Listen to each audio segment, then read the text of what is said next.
Okay, well, let's go ahead and get started. I don't want to hold anybody else up. We have 61 of the 91, I believe we have in the class, so about 30 people. And I know some people come a few minutes later to class and stuff with everything going on. I would imagine that's going on. So hopefully everybody's doing well. And hopefully what I try to do tonight, instead of me trying to control, now that I think we have kind of a rhythm to the class after a couple meetings, is from now on, I'll probably just leave the room open. So if you do want to show up early and you want to talk to your colleagues, feel free to do that. Obviously, I come in probably about 10 minutes before, sometimes a little bit earlier, but not much earlier than that. And then, so if you do have questions, feel free to come by, early to class and talk to me about it as well, just like you would if we were physically in class. I'm usually there early as well.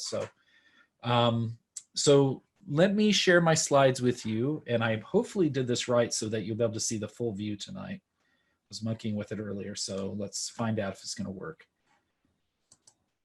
Okay, can everybody see the full slides a little bit better than last time? Okay, I know that was one of the questions last time, and I realized when looking back, because I go back and look at the recordings as I'm kind of editing them, and so I realized that they are smaller depending on what kind of device you're on in particular. So I want to make sure we have them as big as we possibly can. So, okay, where am I at here? Come on, there we go. Okay, so tonight we're going to do a little bit of check-in. I do want to talk about module number 1. We'll have a couple guest speakers before that to talk about Model UN, and then we'll talk a little bit about sort of things that I would recommend you do as we're kind of in this virtual environment. And then talk a little bit about kind of my overview of module number 1. There'll be more detailed comments, obviously, on all your posts, particularly as they relate to the real-life application exercises. So do expect those because I do give comments on every person's post. It just takes a little bit longer for those to be posted. But if you followed the directions, you should have no problem getting a good grade on the assignment. It's only if you didn't meet those assignments. We're going to talk about a couple of those issues tonight. And then this module is really about the General Assembly. So we kind of talked about the big picture last week. We talked about the fact that, what is global governance, kind of a very brief history of how we got to where we're at today with the United Nations and UN system. And we'll keep coming back to some of those concepts of global governance throughout class. But what we want to do is at least lay down that foundation from last week, and then, of course, move on and start talking about a little more of the details this week. As it relates to that. So if you do have questions, obviously always feel free to ask. If there's no shame if you missed something or we talked about something you didn't quite understand it. I'd rather you actually ask so that I kind of know what's going on. And then we'll end with some questions to think about. As I try to always do in week A of each module, I look at your post and your think pair shares and kind of get a summary across both sections to kind of get an idea of what your general thoughts are, which is why I kind of gear the lectures that way. If you notice from the last class, that's why we spend a lot more time on the issue of sovereignty in module 1, which I'd not planned on doing, because I think it's a very core concept to this whole class. But I think also the other part of it is you guys all kind of alluded to it in various components. So that's why we do the think pair share, is to kind of start exploring some of these concepts, and then it helps me further flesh out covers. So, okay. So, but before we do that, let me stop my sharing for a minute. So I believe, I'm just going to look real quickly and see if Sophia's here. Sophia, are you here? I know Graciela is. I see her. Yes, I'm here. Okay. Yeah, I don't see Sophia, so maybe she got held up. Oh, there she, and she appeared out of no. Oh, there you are. Okay. You appeared on my screen out of nowhere. I'm not sure you got highlighted or something. So last week we talked real briefly about the Model United Nations, and generally I don't spend a lot of time in class. My class is talking about it, but obviously this is a class that is a prerequisite for that program, so it'd be a shame not to tell you a little bit about that. And of course, last week I told you some of the details. Some of you have emailed me and asked me more questions since then. And I know some of you have already talked to Graciela and Sophia as well from our class, because you knew them maybe before you took this class. But I thought I'd like, at least for a few minutes tonight, no more than like 10 minutes, have two students who have done the program multiple times. Both of them were on international. They could tell you a little bit about that experience as well. And both of them happen to be my program assistants for this year. And that is Graciela Moran, who, if you don't know, is your ASI president for the entire university, both Palm Desert and the San Bernardino campus. So if there's anything wrong at the campus, it's her fault. No, I'm just kidding. My fault. She knows we've been talking about that.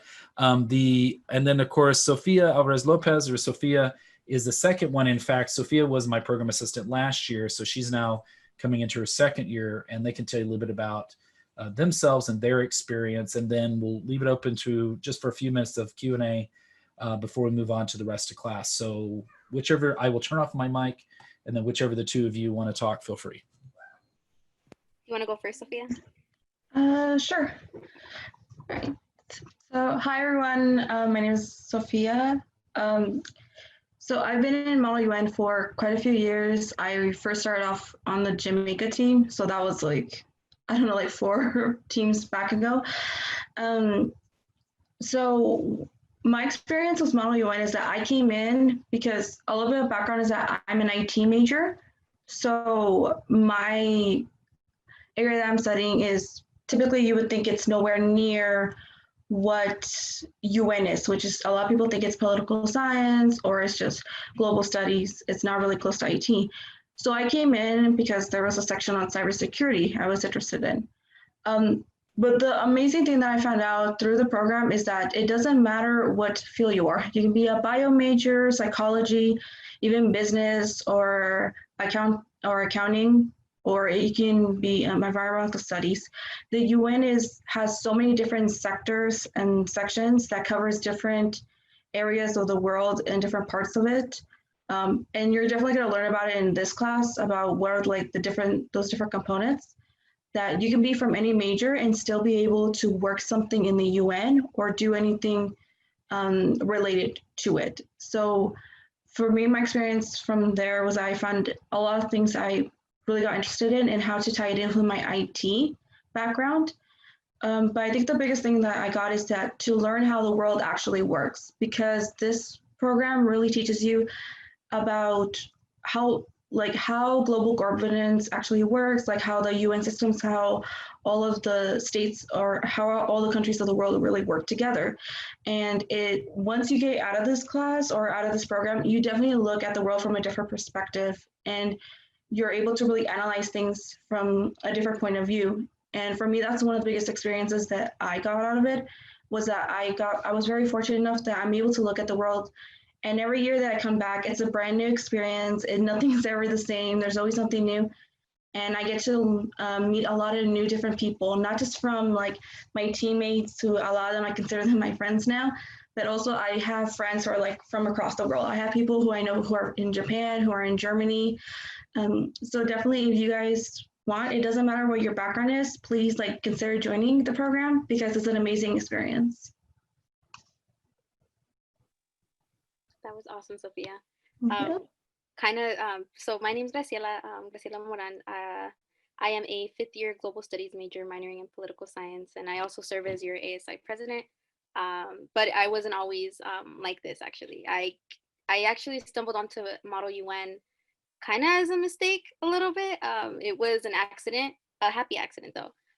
So I had a friend who was like, hey, do you want to travel to New York? And it was kind of based off on that, on like a free trip in my mind. And in all honesty, I was like, yeah, but I wasn't I was not engaged in anything whatsoever, except for I worked at the Women's Resource Center and I was an RA, and I was very just kind of involved on campus, but not on that realm academically. And I didn't figure myself kind of going that route, mind you, because I was a social work major. And my main goal was to get into the program and really go more so for working for the county, not really political. And so then I will never forget my first day. We were representing Mexico. And I remember my first day reading about the UN. I had no idea about anything. And then the first day I read the book about the UN, I'm sure Dr. Grisham assigned that reading, changed my life, changed everything that I wanted to do with my life. I wanted to be an international social worker and find a way to do humanitarian work. And so my experience with Model UN, it really evolved me. And I used to be very shy, and ever since Model UN, it blossomed me into this empowered Latina. Because Dr. Grisham tends to do that. He tends to empower you into this, like this. He kind of gave me an ego a little bit, which is, you know, I blame him for a little bit of my ego. But I did the New York team, which we represented Mexico with Sophia, and then I did the Germany team, international, which represented DRC, and then I did the New York team as well, which we represented Ecuador. And out of those 2 times, I did win a position paper, but it was really because of all the guidance and mentoring. And so because of that, Model UN, I switched my major out, and now I'm a global studies major. And I ended up adding in that political science minor, and that's why I'm here. But as Sophia did say, you do create long-lasting friendships. I have a friend all the way in the UK, but because we met in New York and we had the same cultural backgrounds, and so it was just really interesting. But it really, MUN develops your character into something that I can't even explain. It's one of the most prestigious programs on campus, and I can tell you because I oversee the entire campus. So I just got out of a meeting from our governmental relations with Pam, and she speaks about Model UN at the highest caliber. Most of our MUN students are in law school. They are in med school. They're practically everywhere, to be honest with you. When you meet an MUN student, they're the most successful at what they want to do in their craft. So yeah, I can continue talking. So please ask questions. Anybody have any questions? How do you manage ASI, Model UN, school, and everything in all your meetings you have going on right now? I can't even imagine how booked you are. Well, that's something that's a craft that I'm still learning, to be honest with you. I don't think when people tell you that they're well managed and very organized, they're not. I don't think it's very hard for me, to be very honest with you, staying up with local events, staying up with kind of everything. But to be very honest with you, it's really the drive, and it's what Dr. Grisham, at the end of this class that you do have, what you'll learn is that you'll have this drive to want to do more in your field. So whatever you want to do, you're going to want to do it and take it to another level, to the big picture. But honestly, I don't know. It's kind of I go through it day by day basis. But yeah, thanks for that question. How would you describe the application process? Is it like tedious? So the application process, if it hasn't changed from my understanding, it's in 2 parts. So the first part is the application. So when you apply, it's going to ask you like a series of questions, like what kind of classes have you taken that can help you in this program. And then there's also an essay portion where you kind of write out things. So it's just a little simple application to know more about you.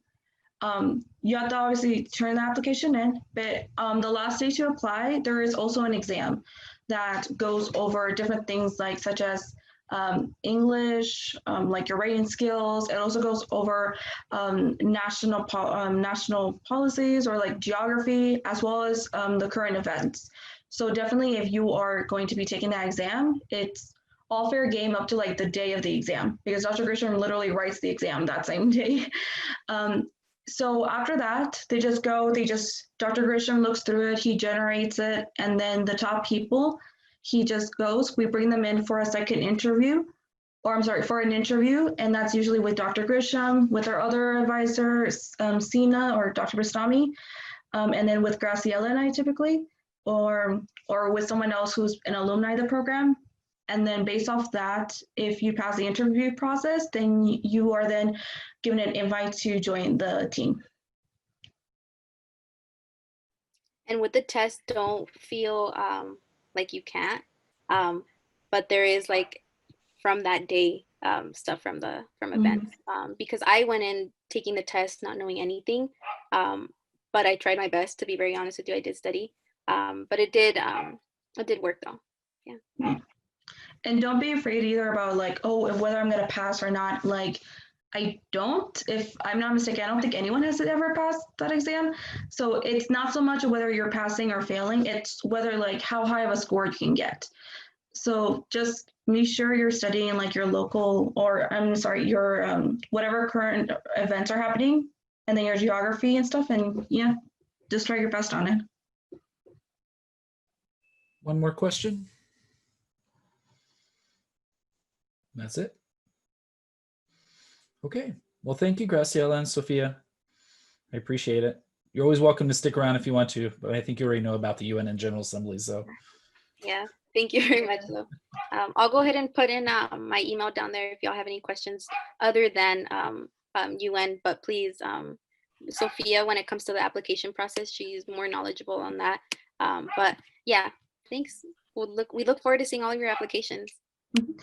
I'll definitely also add my email. If you guys have any questions about that or about just anything more, want to talk about the program or anything, just, gladly shoot me an email and I'll gladly do a Zoom meeting with you guys, okay? Thank you, guys. Thank you, ladies. Thank you. Okay, well, let's move on. Couple little logistical things. I sent an email out, of course, when I was sending the reminder out about the Think Pair Share. And one thing that's come to my attention is obviously there are, and it's only one or two groups over two sections, so it's actually pretty minor. But do remember that, when you are posting, you're posting also so that other people can reply. So if you're waiting up to the very last time, and let's say there's 3 people because people dropped the class or whatever, if there's only 3 people in a group and 2 of those people wait till 10 minutes before the deadline to post, that other person is now stuck. If you find yourself in that situation where you go to post and you're waiting for your teammates to post and they're not posting, just shoot me a quick email. Let me know what's going on. I try to keep track of it throughout the day, but obviously, it's not like I'm on it constantly. So if that does happen, and a couple of you reached out to me, and of course I emailed you back and told you don't worry about it. We prefer that you obviously are replying on Think Pair Share, because that's where we get into those good conversations that elicit a much more in-depth discussion. But I do know that we tried to, as best as possible through that team building survey, put people together who had, at least based on your guys' results, similar work schedules, similar teaching strategies, things like that. But obviously we also had 20 or 30 people, probably about 20 people, I think, who never filled out the survey or didn't do it till after I had to build the teams. And so if that was the case, then they just got placed in a group randomly, to be honest with you. So if that's the case, then, it's not a perfect match always. But if you do find yourself in that situation where you're getting ready to post on Tuesday and you're just like, I posted like on Monday and I'm still waiting on Tuesday, nobody from my group's posting, just shoot me an email to let me know that's going on. And then I'll address that with, a case-by-case basis as we deal with it.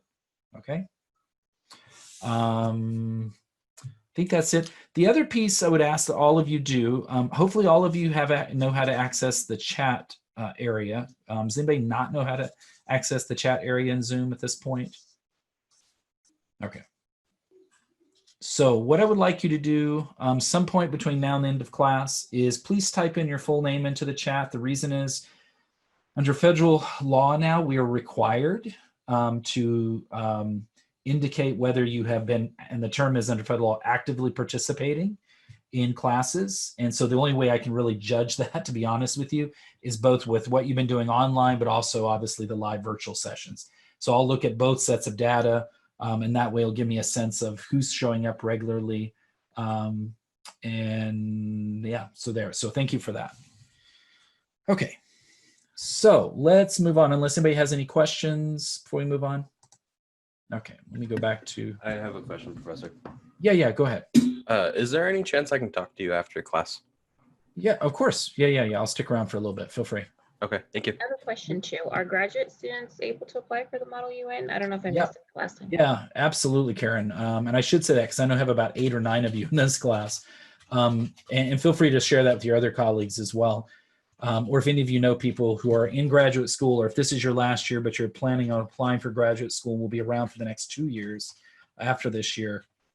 Absolutely. If you're anywhere from a freshman to second year graduate student, the only real requirement, and that's because of where our funding comes from, is you have to be an enrolled student. It's not like, I've graduated and now I'm going to come back and just be on the team. There are teams who do that. We don't do that because it's against our policies, university policy, and also our program policy. But of course, you have to be enrolled in the class for UN. So just by its nature, you being enrolled, you're already an enrolled student. But if you're going to apply and you have questions about applying like this, feel free to reach out to me and let me know. But yeah, absolutely, graduate students. I will tell you, I actually didn't do Model UN, the program I now run. I did my first year as a graduate student. I didn't do it as an undergrad because I was commuting back and forth from the high desert and working and everything else, and actually didn't really know much about UN. I had a friend who turned me on to it, and it's really because of him that I'm doing what I do now today, all these years later. Okay. Thank you. You're welcome. Okay, so let me go back to sharing my screen with you. Can everybody see my slides hopefully fully now? Okay. So like I said, we're going to do a little check-in. I want to talk very, very briefly, but I thought, given everything that's going on, we've now been in class for, this is our 3rd week, I believe, of classes. I'm losing track, to be honest with you.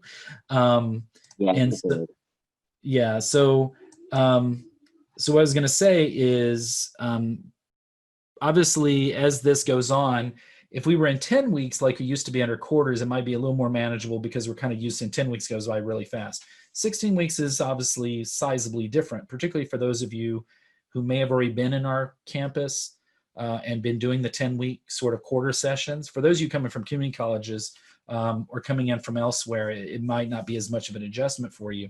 But either way, I wanted to talk very briefly about some recommendations I'll make to you about how to be successful, not just in our class, but sort of online as a whole. Do understand that even though everybody's teaching class and stuff, we routinely at the campus have meetings weekly now, talking about at all various levels how to best serve you and also how to create the most effective learning environment for you. So this is sort of based in some of those conversations. And then also I wanted to talk real briefly about Module 1 and see if anybody had lasting questions from Module 1 before we move on to Module 2. Okay. And then, as I said, we'll talk about the General Assembly and then some follow-up questions we'll be thinking about. So let's start then with checking in.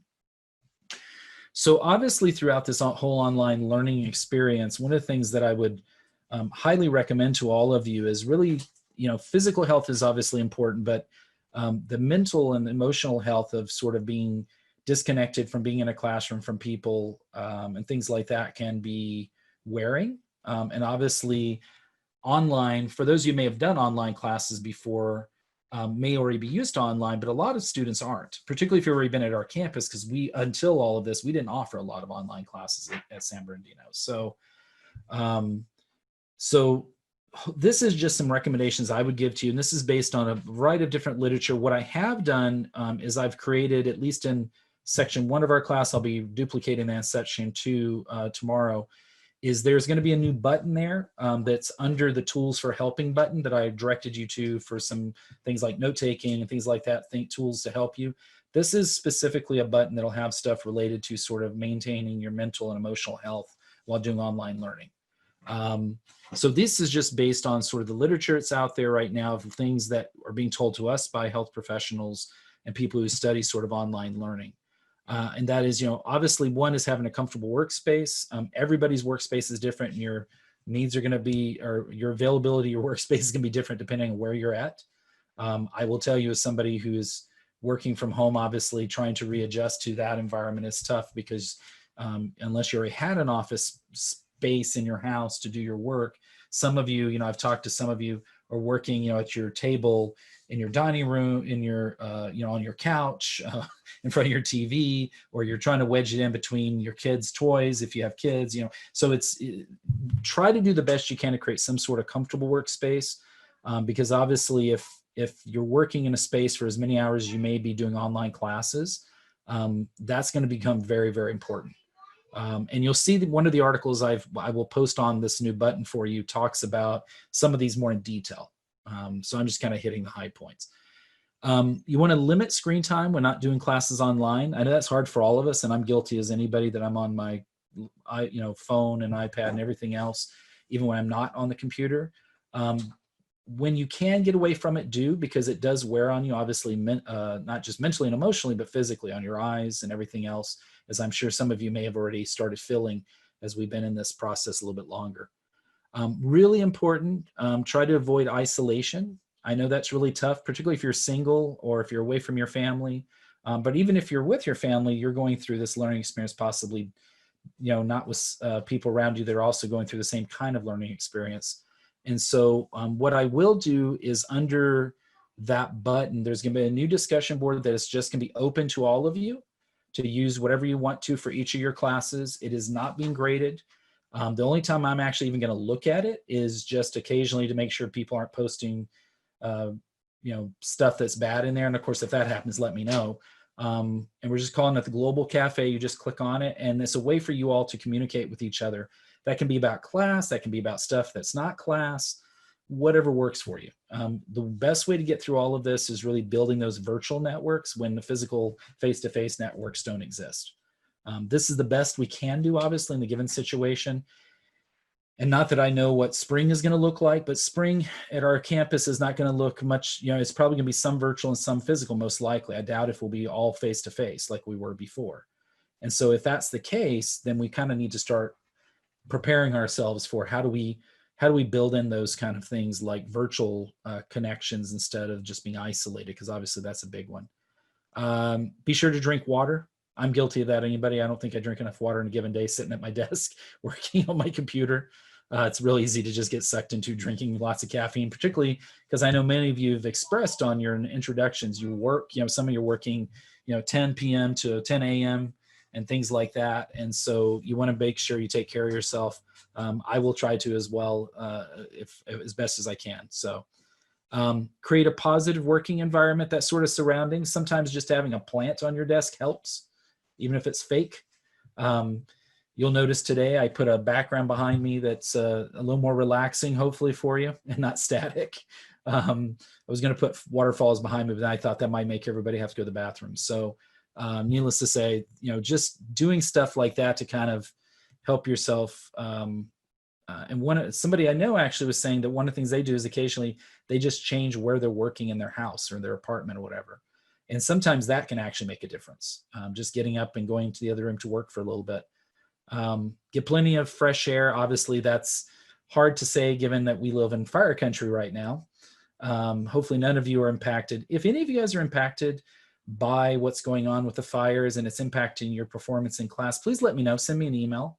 Obviously, I don't know where everybody lives, but obviously most of our students live in our local Inland Empire area.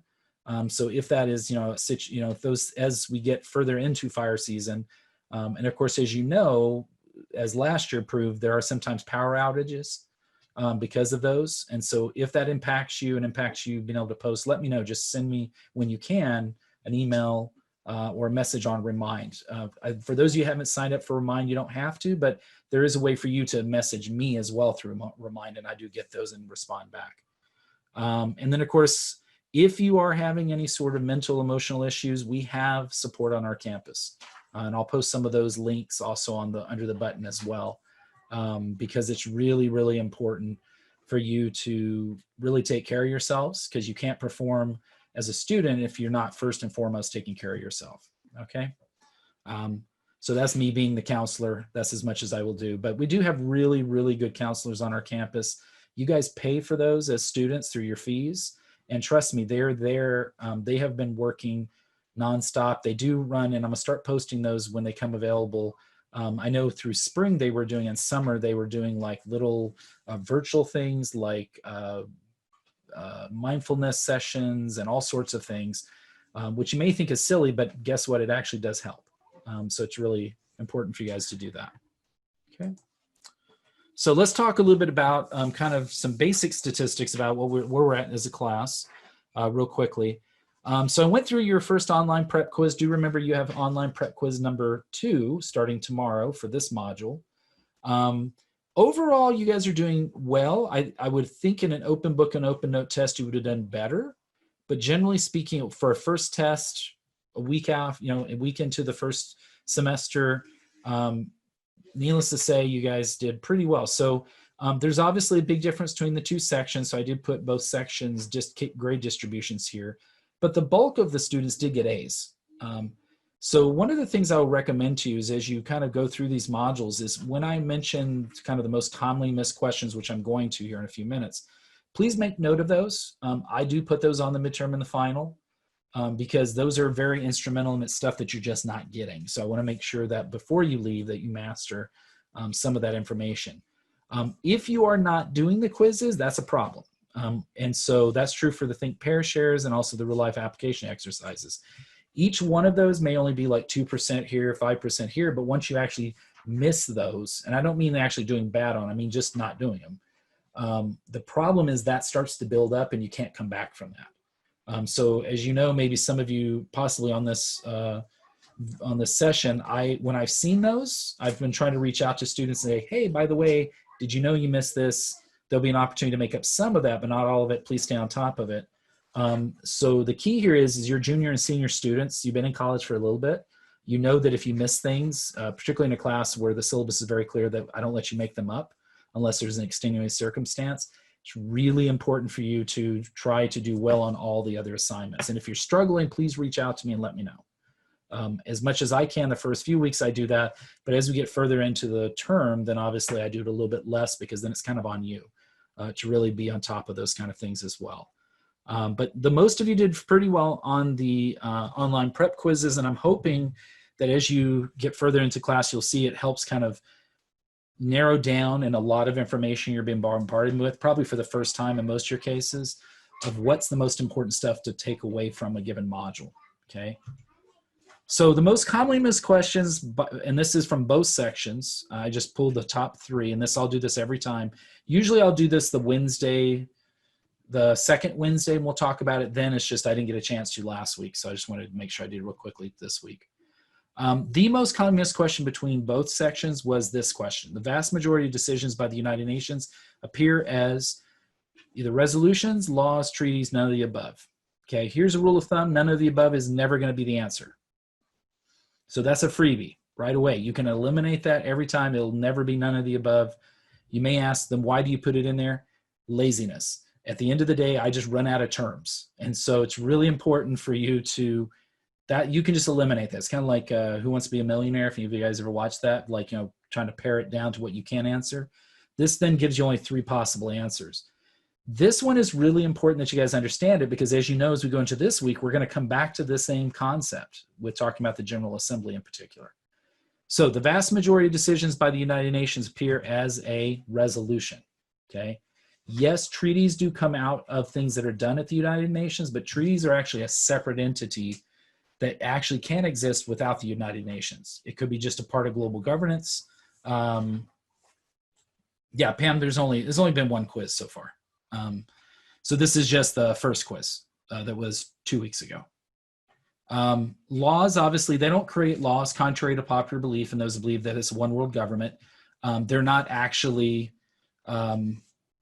creating laws. Remember that issue of sovereignty, which you guys now hopefully know more about than you ever did before you started this class.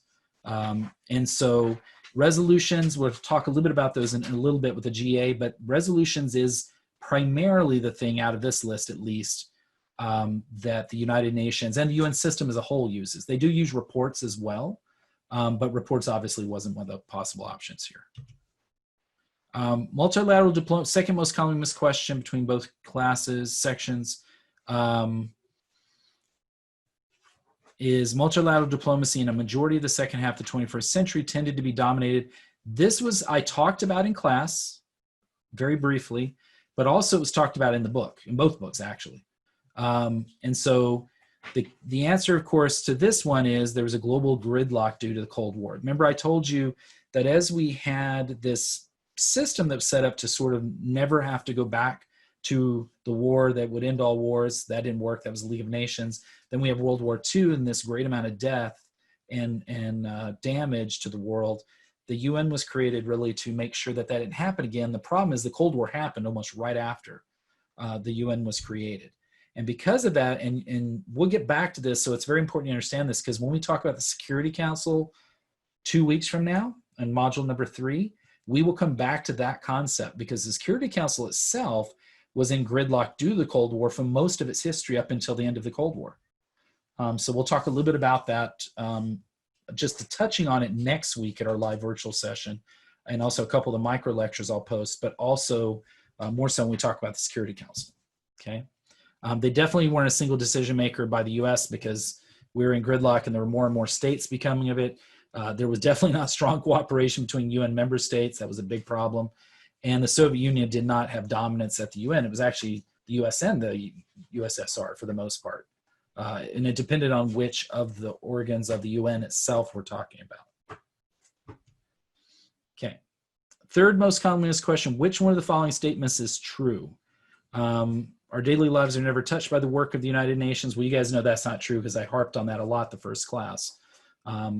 Bilateral diplomacy is the basis of the UN today. We all know that's incorrect because multilateral diplomacy is the cornerstone of the UN. Multilateral organizations existed in the mid to late 1800s, or multilateral diplomacy did not start until World War II. So you eliminate the first two, so then it just comes down to do you know your history? And remember that multilateral organizations did exist in the mid to late 1800s. This was the International Telegraph Union. This was the International Railroad Organization we talked about, the Universal Postal Union, and on and on. Even the International Red Cross started long before, actually, even before World War I. So it actually started in the late 1800s. And so, and the Congress of Vienna also, as Aaron pointed out, there's many different examples of international intergovernmental organizations existing.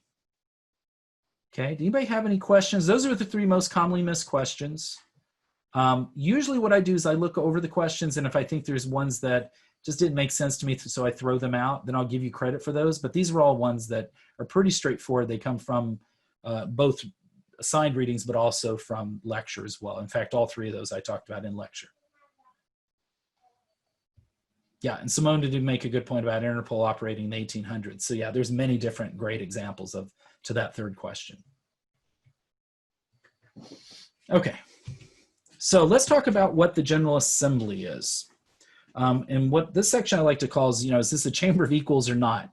Because one of the common things you'll hear from very pro-UN people is, well, the UN General Assembly, look, everybody has a vote, everybody has an equal voice. And I'm not going to say that is true or not, but one of the things I want you to be thinking about between now and next week, because we'll come back to this question, is does the UN as created really, and the UN General Assembly specifically, because that's what we're talking about these 2 weeks, really create a chamber for equal voices? And you can imagine, hint, hint, that might be somewhat related to your real life application exercise postings next week. Because one of the things I want to make sure you guys understand the nuts and bolts, but what is the practical actual application of the UN and what it really does as well? Which may sometimes sound like I'm bashing on the UN, but it's also a good critique of what's going on. So let me go back just as a reminder, the United Nations, of course, itself, not the UN system, but the United Nations, right? Six principal organs, the UN General Assembly, Security Council, UN ECOSOC, as they call it, or UN Economic Social Council, Trusteeship, and the ICJ. The UNGA, Security Council, and ECOSOC are all based in New York City at the building, the very famous building of the United Nations in New York City. And then the Trusteeship Council and the ICJ, of course, are based in Geneva, in Switzerland. And so, I'm sorry, ICJ is based at The Hague, but the Trusteeship Council is based in Geneva. And then, of course, the UN Secretariat is the very tall building you always see of pictures of the UN. That's where all the people who are practitioners, this is where the UN Secretary General has his office. We're going to come back to each one of these principal organs throughout the class. But remember that also you have, at the same time, you have the UN operating within this bigger system, which is the UN plus all of its associated bodies. So that's UNICEF, that's the World Health Organization, which is the picture you see here. That you see in Geneva, that's the World Health Organization, one of their buildings that's dealing with COVID right now and a variety of other diseases around the world, and on and on. There's a variety of UNICEF, UNESCO, you name it. Interpol, since someone had brought that up, is part of that UN system, right? So there's many different components to it. What we're going to focus on, of course, is the UN General Assembly. And if we look at just a flow chart, I showed you a flow chart last week or 2 weeks ago of the UN system, and what I've taken here is kind of as best as I could, cropped it to just those that primarily UNGA. So as you see here, basically the UNGA, of course, or UN General Assembly, has all these subsidiary organs. We'll talk about some of these here in a few minutes. But it also has all these funds and programs that actually report to it. So that includes a lot of these you may not have even heard of, but some of them you have. UNICEF, for example, that deals with children. They report to the UNGA. The World Food Program. Now, some of these also, by the way, often have their own board of directors. They have their own director generals who run them as well. So there's layers upon layers of global governance kind of operating all together for the most part. Some of the other ones, the UNHCR, which you probably don't know it by that name, but many of you have probably heard of the UN Refugee Agency that deals with refugee agents issues. This is it right here, UNHCR. But then there's some that you probably have never heard of. So for example, UNITAR, which is the United Nations Institute for Training and Research. When every diplomat comes to work at the UN, it doesn't matter whether they're a senior ambassador coming in to work at the US mission to the UN, or they're a political affairs officer to work at the US mission. Every person goes through some training of what is basically similar to what you're going through in this class through UNITAR. So they get some of the basic history of the UN, the structure. A lot of the things we're going to be covering in this class is exactly the same knowledge that those people are exposed to through UNITAR. So if you were to ever go work in the UN system and you go through UNITAR training, you'll see like, oh, wait a minute, I've been here before. This is exactly the same as that class I took in college. And Simi asked, including the US ambassador, and yes, that's actually everybody. And the guy who actually ran UNITAR for many years had been there since 1948. He just retired. So this is somebody who had a long institutional history of the UN. But also for those of you interested in research, they also have the United Nations University. By the way, they do run all sorts of workshops that are free, and I'll post some of those online. So if you want to get more training in a given area that the UN deals with that relates to your major, there's a way to do that virtually for free. And the UN University does that. So there's a lot of different ones. A lot of these, some of these, of course, deal with internal issues. So for example, the United Nations System Staff College is training basically people who work for the Secretariat. UNITAR, of course, we've already talked about.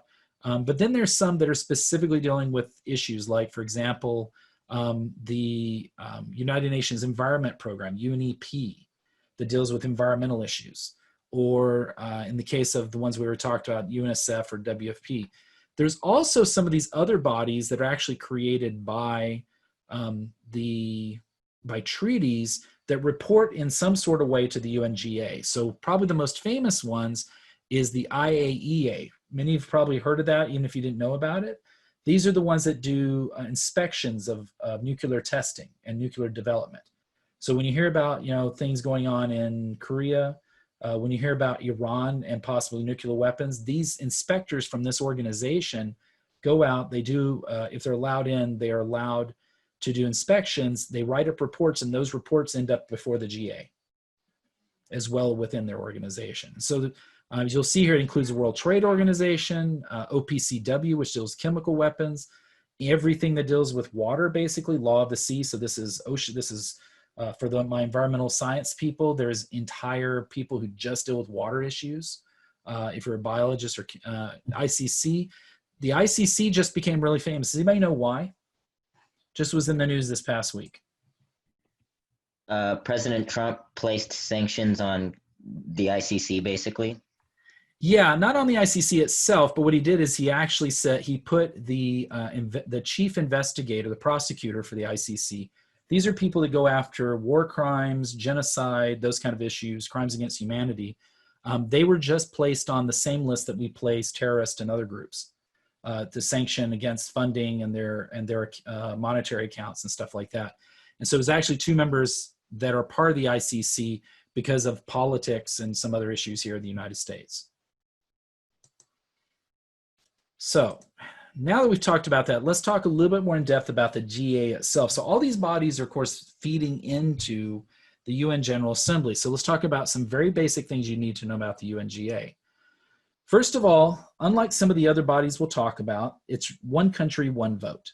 So it doesn't matter whether you are the little country of Vanuatu in the South Pacific, or you are China, or you're the United States, you all have the same amount of votes, which is one vote, at least procedurally. We'll talk about next week what is the reality of that. but one country, one vote. And this was based upon, by the way, the US Congress. One of the things you'll notice right away is the UN system, and Fasula, or Linda, talks about it in her book for the readings that was signed this week, that a lot of what we're going to be talking about, particularly the GA, was based upon parliament and legislative systems in Western democracies, in particular the US. In fact, even architecturally, there is actually an interesting thing. So when you look at the building of the United Nations, I'll show you a better picture of this next week, but this building that kind of has a curve in it, that's where the UN General Assembly holds their meetings. That's this here. It's called the Grand Hall, the General Assembly Grand Hall. This has a dome on it. You can't quite see it in this picture, but you probably see it in other pictures. If you just Google it, you'll find there's a dome kind of on top of this building. That dome was actually required to be put there for the US to say that they would actually pay for funding some of the building of the United Nations, the buildings themselves, because they wanted it to look like the US Capitol building in Washington, DC. So there's always been some sort of, at every level, US input into what sort of is created. And this one country, one vote is a good example of that, right? One representative, one vote, one senator, one vote. So it's a very similar system that most of us are used to in a Western democracy. There's also the other part of it is that even though the GA meets from basically September to December in this hall here, much of the work is done rest of the year in what we call subcommittees. And we're going to talk about those subcommittees in a few minutes. And those subcommittees don't all meet at the same times. There is overlapping time of which they meet, which is important, but they do meet throughout the year. Today, there's actually 193 member states that make up the UN. The most recent one we talked about last week is South Sudan. Palestine is not a member of the UN General Assembly. They actually have a different status, so we don't call them a member state. Member states are basically those states that have full voting rights. Please write that down. UN member states are those that have full voting rights. But there is what we call observer states. And observer states, there's actually only 2 of them at the UNGA. And those are basically states that are allowed to be there. They're allowed to speak. They're allowed to caucus with the other member states, diplomats. They're allowed to actually sign on to some documentation that will become resolutions, but they are not actually allowed full voting rights like if you were the US or China or Vanuatu or Djibouti or any of these other countries. The 2 observer states in the UNGA are the state of Palestine, as it's referred to in the UN, or Palestine, and the Holy See. And of course, remember we talked about who the Holy See is 2 weeks ago. Who's the Holy See? Somebody tell us. The Vatican. Yeah, they're the Vatican. So this is basically the representative of the Catholic Church. They have their own seat in the General Assembly. There's also observer seats for various other intergovernmental organizations. So remember we talked about like NATO 2 weeks ago and other regional, the Organization of American States and all these other regional organizations that represent maybe a grouping of countries that belong to the UN. Those are called intergovernmental organizations, as we talked about 2 weeks ago, or IGOs. Technically, the UN is an IGO as well. But there are regional IGOs, intergovernmental organizations, that also have observer seats. So NATO, the Organization of American States, the Organization of Islamic States, you name it.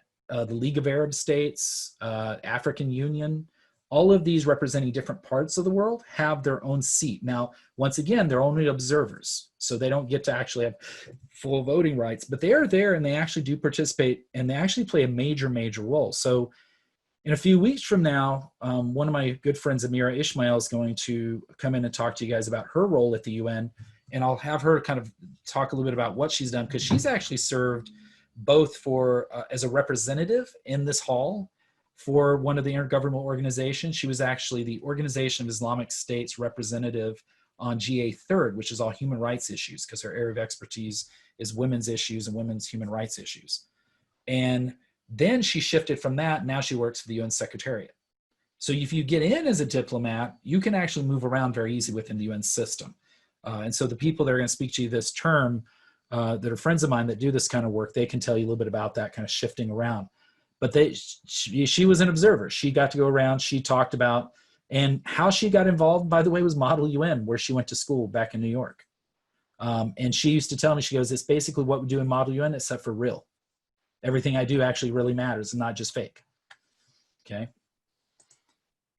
Now, here's a really important one. There is no non-governmental organization representation in this hall.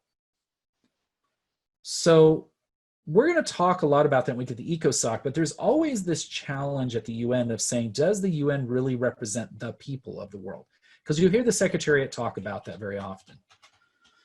The question then is, if NGOs represent people, right? Issues that affect not governments, but people. So Greenpeace, the World Wildlife Federation, Human Rights Watch, Amnesty International, all these kind of international NGOs, if they don't have representation in this room, then there's not really a voice for everyday people, is one of the arguments. We'll come back to that next week because I want to talk more about that in depth. There was, when the UN was being created, a call for, and I believe it's actually in your readings for this week, but it's not, please make note of this, that when the UN was being created, there was a call for creating, in addition to the General Assembly, what we call a People's Assembly. And the idea would be here is you would have a person that would be selected, or a couple people selected from a country that would represent not the country's position on issues, but actually represent the people's position on those issues. Because, for example, those that are representing China obviously aren't representing the views of Uyghurs that are being persecuted. The people in Myanmar, the Myanmar representatives in the GA are not bringing up and don't want to bring up the massacring of Rohingya Muslim minorities in their country, right? And on and on. They're there, as we talked about last week, to do what? What is we talked about last week, what is every diplomat's primary function? Somebody tell me. Well, to uphold serve the national national interest. interests. Yeah, to motivate, yeah, to represent the national interest as defined by that government, okay? That may be counter to what the majority of people in that country want, depending on what the politics of that country is, okay? So we'll come back to the no NGO representation a little bit next week when we meet as well. All the voting is done by majority voting, with a couple exceptions I'll talk about in a minute. Generally what this means, though, is this means that countries tend to group together and vote in blocks. So, for example, all the African countries kind of get together and vote together one way. The Muslim countries all kind of get together and vote in a particular way. The Latin American countries all get together. The United States really doesn't belong to any block. It's just whoever wants to vote with them. So that varies by what the issue is. The only block they really belong to is the US and Israel. Vote together almost 99% of the time. But it depends on what the issue is, to be honest with you. But generally speaking, you have these kind of geographical blocks is the way to kind of think about it. And that does shift, obviously, depending on what the topic is, because not everybody agrees on certain issues in a given geographic region. Any questions so far?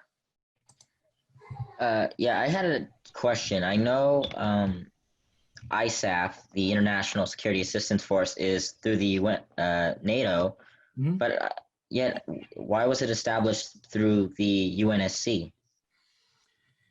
Remind me of that in 2 weeks. I mean, we'll talk about that. We talk about Security Council. I don't want to get people lost. It's a good question. Okay, I'll make note of it. If you want to send me an email, I can give you a more detailed answer. But when we talk about the Security Council in 2 weeks, 2 weeks from now, definitely bring it up because it's a really, really good question. It's a very recent development, actually. Yeah, because you asked, since it was I asked because it's an IGO technically. Right.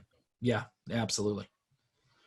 So to give you a sense, you see on your screen, this is what the world looked like in 1945. All the blue states were these were ones that were basically independent states of the world. They were not colonies, they were not territories.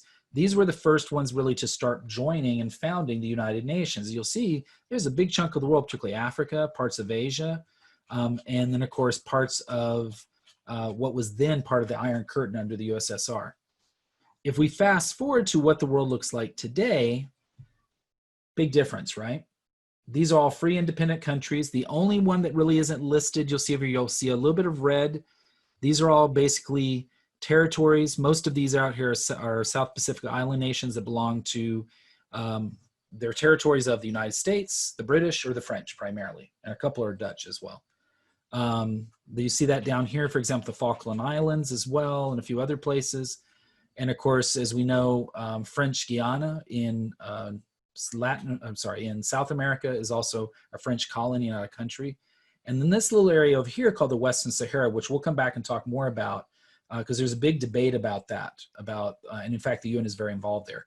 But there's a big shift, right, from this to this. What that meant is, as countries went from being colonized to being independent from 45 till today in 2020, and I think actually this map was like 2019, what that means today is that the membership of the United Nations has grown immensely, and the majority of countries that have become part of the UN and the UN General Assembly are from the developing world.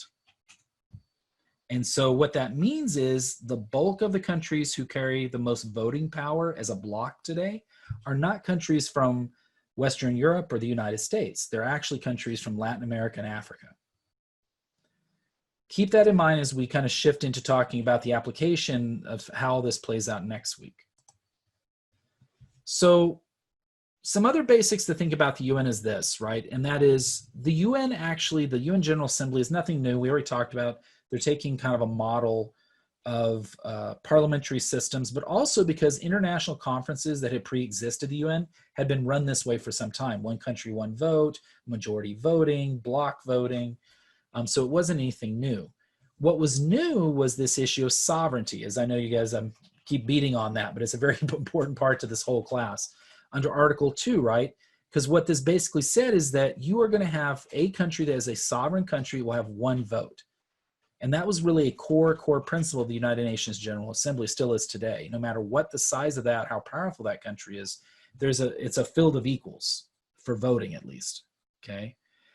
How does that compare? Well, there are international organizations that use what we call quota voting. One of those is this organization here, the International Monetary Fund. The IMF actually is primarily controlled by the United States because it's based on a quota voting system. And the most amount of shares of votes that are held by a country today in the IMF is United States.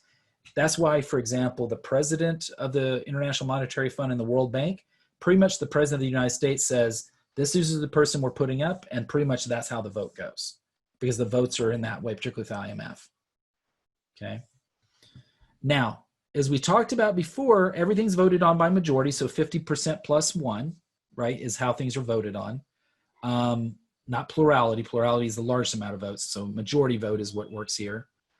The other part is there are some issues that actually require a much larger vote, so a 2/3 vote. And those are defined in the UN Charter, okay? So for example, to change the UN Charter, you have to have 2/3 of the UN General Assembly and the Security Council to agree to it.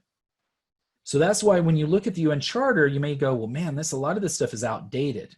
When we get to the Trusteeship Council, we'll talk about that. The problem is trying to change it is probably tougher to change the UN Charter than is US Constitution, to be honest with you. Okay, because once again, as something I alluded to in the Think Pair Share, and you guys kind of talked about this week, that political baggage that countries come into this organization with pits their interest against each other from the beginning. And so why would the United States say, yes, let's expand more people in the UN Security Council when they're one of the ones who has this ultimate power of veto, right? So these 2/3 votes are very, very, very important.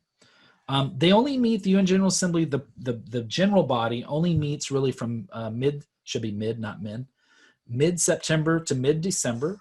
In fact, they will be opening up on September 15th, so just in a few days from now.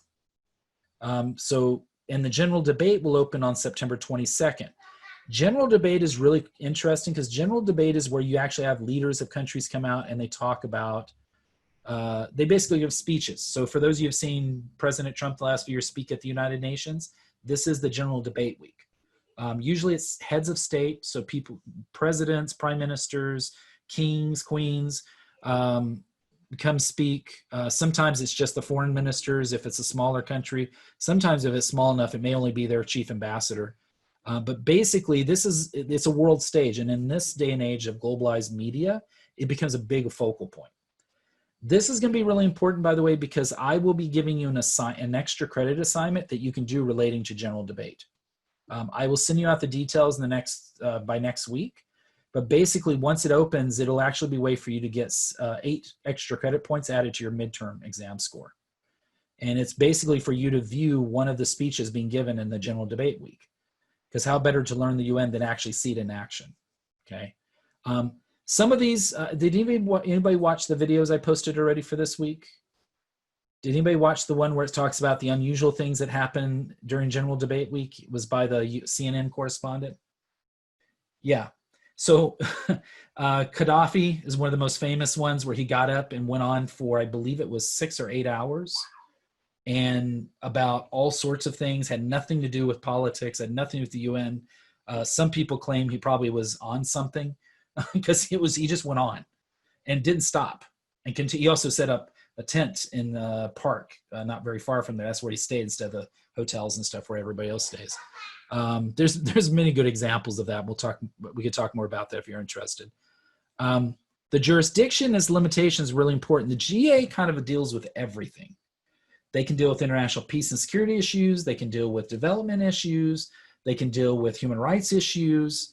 The biggest restriction really is Article 12 and Article 2 of the UN Charter. In Article 12, there's a thing that is called seizing upon matter issues. So basically, when the UN Security Council, really important to write this down, when the UN Security Council decides to seize upon a given issue. So let's say, for example, there is a breakout.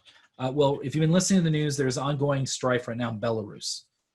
And so there's, if you don't know where that's at, Google it, look it up on a map. But basically, Belarus is part of the former Iron Curtain back during the Cold War era. And so if the UN Security Council decides, hey, this is an issue of international peace and security, we're going to deal with it, they will actually, under Article 12, basically tell the GA, okay, you can't talk about this issue anymore till we're done with it. So what that does is it really gives the UN Security Council, even though it's a smaller membership, a lot of power to really dictate what the GA will and will not hear. Because, for example, if there's an issue involving North Korea and the Security Council go, we want to talk about it, and we're not going to let the GA, which is this larger body, talk about it, they'll just use Article 12 and they'll seize upon the issue, and that's it. By the way, that is even if the GA is already talking about it. So even if they're in the middle of writing resolutions to solve these issues, if the Security Council comes in and seizes upon the issue, it's over with until the Security Council says they're no longer seized upon it. Okay. So it pits these two organs within the UN in some ways against each other at times.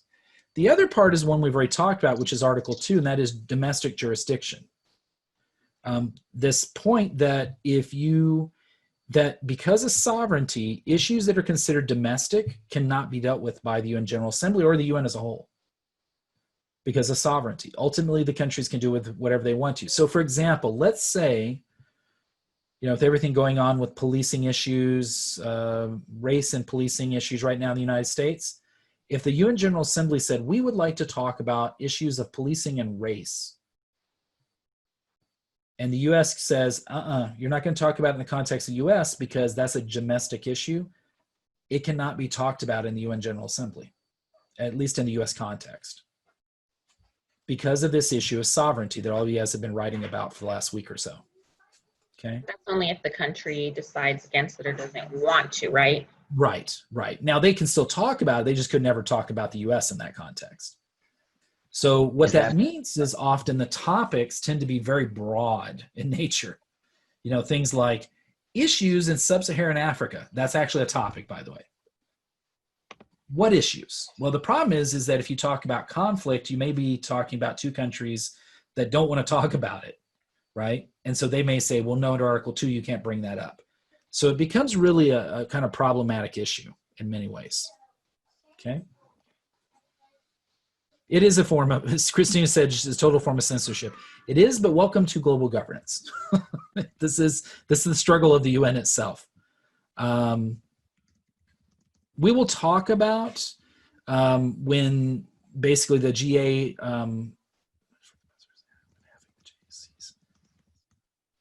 we will talk about more in depth about that seizing of the issue with the Security Council when we get to the security issue as well, okay? So remember I said most of the work is done by the UN General Assembly's subcommittees. There's actually 6 subcommittees, and they've broken up sort of by topics. Each of those committees deals with different things. So for example, GA first deals with disarmament and international peace and security issues. So anything with conflict, weapons, arms, trafficking, any of those kind of things. Second committee is all economic and financial for all my business majors. Most of the people who work in GA second for countries tend to have people with business backgrounds or business degrees or economic degrees. GA third committee is what we call SOCHUM, SOCHUM, which you probably saw in the book.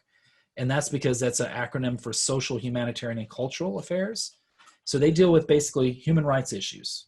I mean, there's a way to think about it. Anything to do with human rights in a broad sense. Fourth committee, which actually used to be very active, but is not as active anymore, deals with what we call special political and decolonization. Remember that picture I showed you of the two worlds, 1945 versus today? When the UN was created, there was a lot of colonies in the world, a lot of people who were still colonized by the British, the French, by the United States, by Dutch, by a variety of powers around the world, the Spanish. And so this committee dealt with a lot of those kind of decolonization issues as those countries became independent countries. There's another organ within the United Nations, the Trusteeship Council, which also deals with it. Okay, so we'll talk about those when we get to the Trusteeship Council in about 4 or 5 weeks from now. GA fifth is actually one of the most divisive committees. I often thought it was one of the most boring committees, to be honest with you, given what they deal with, but that's just my context, I guess. They are the Administrative and Budgetary Committee. Why it's so divisive, by the way, is this is where like how much each country pays at the UN is decided. It's the money committee. It's the one that determines budgets for Secretariat. So for all my business people or people in accounting, there are all sorts of jobs in that committee for the UN and at the UN Secretariat. One of the people who used to be the US, and so at the US mission, you actually have an ambassador for each person of these committees. That's not true for all countries, but the US it does. The US ambassador for the GA 5th committee from the time of towards the end of President George W. Bush till the end of beginning of Obama's second term was a gentleman by the name of Ambassador Joseph Melrose. And Ambassador Melrose was, prior to this, the U.S. ambassador to Sierra Leone. He's the one that actually helped negotiate the peace accords in the Diamond conflict war there. And so he was actually retired, went back to teaching as a university professor at Ursinus College, and then was asked to come back by President Bush towards the end of President Bush's term in office to become the ambassador. And he was the guy. He was the U.S. representative determining budgets. To give you a sense of how sensitive it is, his office at the UN mission to the UN, it was actually in a vault. Like literally it was, you could not, it was impermeable to listening devices, because spying is very popular in this part of New York City, because everybody trying to find out what everybody else is doing. There was multiple codes. He always traveled with a security detachment anytime he was not at the US mission once he took this role. And so I knew Ambassador Melrose very well. We served on an NGO board at the UN together. And I used to ask him, like, what really gets you guys through these? Because they would work till 2 or 3 in the morning. He goes, well, back before they outlawed it, it was wine. A lot of wine would be delivered to the UN General Assembly Hall, and a lot of alcohol. You can negotiate when everybody's drinking much more effectively. The 6th committee is what we call the legal committee. So remember we talked about how treaties aren't born out of the United Nations, but the book talks about how it starts there. Most of them start under the GA6. The GA6 committee basically is where anything legal deals with. This is where, if you are interested in international law, there are layers of subcommittees under GA6 that deals with all of this. Connor asked why alcohol was prohibited. Mostly because there was a news story in the New York Times that came out a few years ago that apparently some of the diplomats got a little loosey-goosey and damaged some equipment in the Grand Hall, which has this, kind of air of museum quality because it's been there since 1947, 48. And so they just said no more of that alcohol there. You go to the bars down the street if you want to do that. But GA6 is really important because that's where a lot of the treaties that really direct the world today started, is in this committee. That's the UN Arms Trade Treaty, the Non-Proliferation Treaty that banned proliferation of nuclear weapons. All of these started in discussions in this subcommittee. So what I want to end with tonight is this, and that is, the problem is that yes, everybody has a equal voice procedurally, but that's not completely true because everybody has different resources. And so the problem is, you can see you have to be on 6 committees here, plus all these programs. Not every country has the resources like the US or China or these bigger countries to fill that many diplomats. Okay, so to give you a sense of that, this is the new US mission to the UN building in New York City, right here, the picture you see. This is actually, was rebuilt. In fact, you'll notice here there's no windows till you get up to about the 25th, 26th floor. It's just solid concrete and steel. That's because they wanted to protect against car bombs, because the street is right here outside. So this was rebuilt many, many years, well, not many years ago, about 7 or 8 years ago. Today, the U.S. mission to the UN has 4 ambassadors. One of the U.S. ambassador to the UN, the core ambassador, is Her Excellency Miss Kelly Knight Craft, sorry. And she has about a staff of about 150 to 200 people who work at that mission, most of which are diplomats. They're U.S. diplomats. And they work in a variety of ways. So they have a pretty good staff. They also have a full security staff as well. The Czech Republic mission to the UN, which is in this building, big difference, right? This is down off of 35th Street. They have 1 ambassador and basically 10 advisors and counselors. So you can see that goes down sizably of the manpower you have.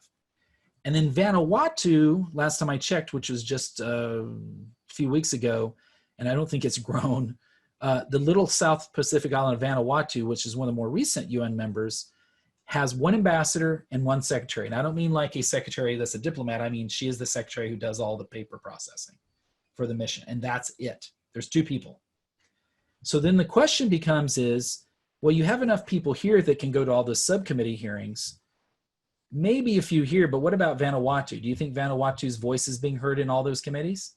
No, because the person's not at some of the meetings. He can't be. He's 1 person.